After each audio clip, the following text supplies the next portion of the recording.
राधिका जी, आपको तो गोल करना था सत्ताधारी पार्टी की तरफ, आप सेल्फ गोल करने में क्यों ज्यादा इंटरेस्टेड रहते हैं?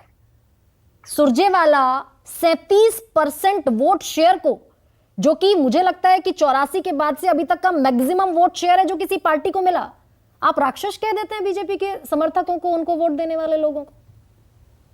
सबसे पहले तो गरिमा जी, सबको स्वतंत्रता दिवस की बहुत बहुत शुभकामनाएं। मुझे लगता है कि आज 15 अगस्त है, तो आज हमें चर्चा करनी चाहिए। प्रधानमंत्री जी ने क्या भाषण दिया है, लाल किले से बड़ी बड़ी बातें करी हैं। ऐसा लच्छेदार भाषण जैसे कि अभी 1 महीने में ही चुनाव है, तब मर्यादाएं भूल गए कि वो कहाँ खड़े हैं, और वहां से चुनावी भाषण दिया है, सिर्फ अपने बारे में अपनी तारीफ करते हुए। आप लोग यहाँ पे दो चर्चा कर रहे थे, दो चर्चा आप लोग यहाँ कर रहे थे, बार बार बात हो रही थी। लेकिन एक बार मेरे प्रश्न का जवाब दीजिए, क्यों कांग्रेस सेल्फ गोल में इतनी इंटरेस्टेड है? मैं कांग्रेस पार्टी की प्रवक्ता हूं। कांग्रेस पार्टी किसी सवाल से भागती नहीं है, ना हमारे नेता राहुल गांधी जी प्रेस वार्ता से भागते हैं। मोदी जी जैसे देश के प्रथम प्रधानमंत्री हैं जिन्होंने 9 साल या अपने कार्यकाल में, अब 9 साल हो चुके हैं, एक बार भी प्रेस वार्ता नहीं करी। तो बताइए राधिका जी, देश सुनना चाहता है आपका, देश सुनना चाहता है कि कांग्रेस क्यों देश के मतदाताओं की इस तरीके से उन पर अपमानजनक टिप्पणी करती है? देखिए, सबसे पहली बात, वहां पे जो वो पूरा भाषण अगर आप प्ले करेंगे और सुनेंगे, तो वहां पे बहुत दर्द और पीड़ा के साथ बार बार खट्टर सरकार ने जिस तरीके से युवाओं के भविष्य के ऊपर प्रहार किया है, बार बार जो पेपर लीक हो रहे हैं, लगातार 8 पेपर लीक हो चुके हैं खट्टर साहब के कार्यकाल में, उसको लेकर चर्चा हो रही थी, उसको लेकर वो भाषण दिया जा रहा था। और अपनी भावनाओं में बहते बहते गुस्सा, किसी को भी गुस्सा आएगा जब देखेंगे देश की युवा पीढ़ी के भविष्य के साथ क्या हो रहा है। और वो एक ऐसे मुख्यमंत्री हैं जिन्होंने पूरे ब्राह्मण समाज को गाली दे दी, ब्राह्मणों के सबसे बड़े नेता को वहां पे बोल दिया था कि आ रही तो तुम्हारा सर काट दूंगा। तो इस तरीके के जो हालात है, आपने भी देखा है नू में क्या हालात हो रहे, हरियाणा किस हालात में जा रहा है। तो राधिका जी, आप बीजेपी से लड़िए ना, उस प्रदेश में हिंसा हो गई। आप बीजेपी से लड़िए, आप बीजेपी के वोटर्स को राक्षस कह देंगे, क्योंकि 6 महीने बाद आपको भी चुनाव में जाना है, बल्कि 6 महीने नहीं 3 महीने बाद आपको मध्य प्रदेश में, राजस्थान में, छत्तीसगढ़ में, कई जगहों पर चुनाव में जाना। आप वोटर को राक्षस कहिएगा, इसको आप जस्टिफाई कर रही हैं। देखिए, मैं नहीं मानती, ना हमारी पार्टी ये मानती है कि वोटर राक्षस होता है। ये बिल्कुल मैं आपको क्लियर कर दूं।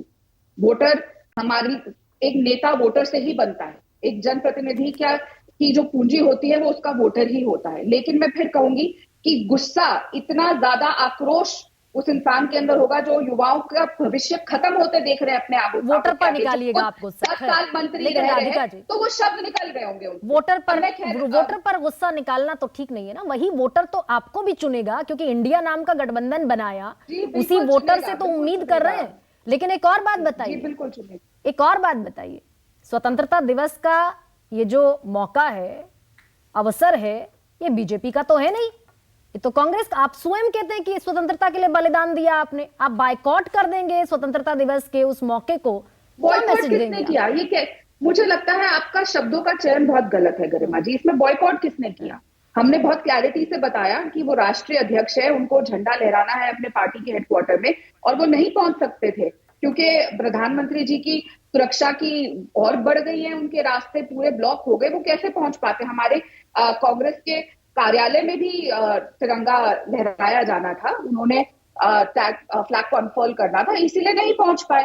इसमें बॉयकॉट करने की क्या बात हुई? और पूरे नेशनल टेलीविजन में हर जगह चप्पे चप्पे पे मोदी जी का वीडियो चल रहा है, सबने देखा। क्या हो गया? क्या इससे हमारा देशभक्ति कम हो जाती है अगर हम वहां नहीं पहुंच पाए? और इनकी देशभक्ति बढ़ जाती है जब लाल किले से खड़े होकर ये एक बार फिर झूठ बोलते हैं। 9 साल से तो देश को झूठ परोसे ही जा रहे हैं और अभी और परोस रहे हैं, तो उससे वो देशभक्त ज्यादा बड़े हो गए। और जो नहीं पहुंच पाया क्योंकि सिक्योरिटी रीजंस की वजह से, तो वो देशभक्ति कम हो जाएगी। I don't think so. और एक बात मैं कहना चाहूंगी, यहाँ पे आप लोग चर्चा कर रहे थे, मुसलमान वोटों की बात हो रही थी कि मुसलमानों को की वोट कैसे किसके पास ज्यादा है। आपने ये भी बताया इनको कि कैसे इन्होंने टिकट नहीं दी, पर मैं ये भी याद दिलाना चाहूंगी, हमारे देश में एक भी मुसलमान मंत्री नहीं है मोदी जी की कैबिनेट में। Not a single Muslim minister in Modi ji cabinet.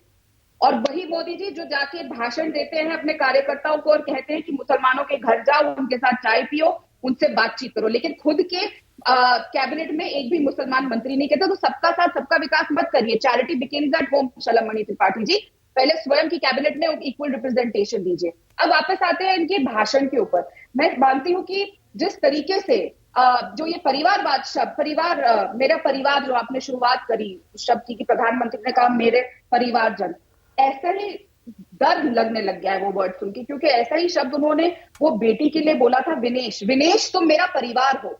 और उसके बाद उसी बेटी के ऊपर लाठियां बजाई थी जब पार्लियामेंट का उद्घाटन हो रहा था, जो वो अपना हक मांग रही थी, और जब वो और रेसलर्स की लड़ाई लड़ रही थी, खुद की लड़ाई लड़ रही थी, जब इनके एक सांसद किस तरीके से बदसलूकी, बदतमीजी और बेहयाई करते थे महिला रेसलर्स के साथ। और पूरी की पूरी भारतीय जनता पार्टी, मोदी जी के सारे प्रवक्ता, उनके सारे के सारे लीडर उस एक एमपी के प्रोटेक्शन के लिए आगे आके खड़े हो गए। और आपने भी कई डिबेट करी होंगी, एक भी डिबेट कोई भी हुई हो रेसलर्स के ऊपर, भारतीय जनता पार्टी का एक भी प्रवक्ता किसी भी चैनल को ज्वाइन नहीं करा था। तो बहुत डर लगता है जब ये कहते हैं परिवार उस लड़की को भी कहा था, और क्या हालत हुई हमने देखा। आप एक तरफ नहीं, लेकिन आपके परिवारवाद पर राधिका जी, आपके परिवारवाद पर निशाना जो साधा जाता है वो नाजायज तो साधा नहीं जाता, परिवारवाद तो है, स्वीकार कीजिए इसको, क्या समस्या है स्वीकार कर। हमने कब कहा? मैं तो मेरे परिवार जो उन्होंने शब्द बोला था ना, मेरे परिवारजन, उसके लिए बोल रही थी कि परिवार उस लड़की को बोला था। भाई परिवारवाद की बात बिल्कुल, हमने क्या कहा? हमारी पार्टी के अध्यक्ष कौन होंगे वो हमारी पार्टी और हमारे कार्यकर्ता तय करेंगे, उससे इनको क्या तकलीफ है? जनता वोट देती आई है ना, चलिए इनको मौका मिल गया, 9 साल से ये लोग हैं, पर इतना अहंकार अच्छा नहीं होता। नहीं, लेकिन उस मौके को जस्टिफाई भी किया आपने, 10वीं अर्थव्यवस्था पर छोड़ा था, वो 5वीं पर ले आए, फिर क्यों ना करें वो इस बात पर फख्र, गर्व क्यों ना करें? अच्छा, नहीं, मैं कंप्लीट कर रही थी। मैं एक लाइन और बता दूं, परिवारवाद पे इनके मंत्री किरेन रिजिजू, उनके पिताजी कौन है ये भूल गए। पीयूष गोयल ट्रेजरर थे, उनके पिताजी भी ट्रेजरर रहे हैं, ये भूल गए। नहीं, राधिका जी इस पर आ जाइए, राधिका जी इस पर आ जाइए। भाई 9 साल की सत्ता में जस्टिफाई किया ना, जो मैंडेट मिला उन्होंने, 10वीं अर्थव्यवस्था पर छोड़ा था आपने, वो 5वीं पर ले आए, और लक्ष्य है अगले 5 साल में कि तीसरी पर ले आएंगे। उनके लक्ष्य और उनकी बातें, प्रधानमंत्री जी ने 3 शब्द कहे आज, रिफॉर्म, परफॉर्म एंड ट्रांसफॉर्म अपने भाषण में। रिफॉर्म उनके कैसे हैं? एंटी पीपल पॉलिसीज, जिस तरीके से जीएसटी लेकर आए अनप्लान तरीके से, पूरे देश के क्या हालात हुए सबने देखा। डिमोनेटाइजेशन, लंबी लंबी लाइनें लगी, मौतें हुई, सबने देखा। प्रधानमंत्री जी विदेश 2016 में हुआ था राधिका जी, लड़की की शादी में 2016 में हुआ था डिमोनेटाइजेशन, उसके बाद भी 2019 का चुनाव हारे आप। गरिमा जी 2000 मैम कम से कम तर्कों पर आइए ना राधिका जी। 2016 में डिमोनेटाइजेशन हुआ, जिसकी खामियां आप गिना रही हैं, मैं नहीं जाऊंगी खामियों में और खूबियों में, लेकिन 2019 में फिर नकारा जनता ने आपको। तो हम ये बात उठाना बंद कर दें, ये बिल्कुल ना बोले कि डिमोनेटाइजेशन में लंबी लंबी लाइनें लगी, जिस तरीके से लोगों की मौत हुई उसकी चर्चा ना करें, क्योंकि एक बार जनता ने उनको मौका दिया, लोकतंत्र का अधिकार देता है आपको, लेकिन चुनना चाहिए था ना जनता को आपको।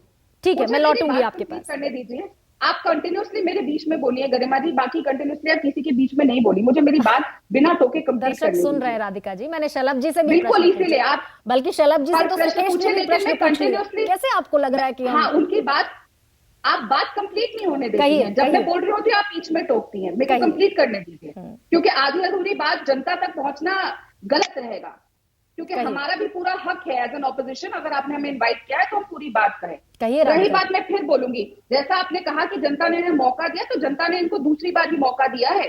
पहले जब बार बार कांग्रेस पार्टी को मौका दिया जाता है, बार बार चुन के जनता ही लेकर आई है। मैं मानती हूँ उनको दूसरी बार मौका मिला, जनता ने फिर एक मौका दिया कि आप अभी अपनी भूल सुधार लीजिए, लेकिन मोदी जी ने नहीं सुधारी।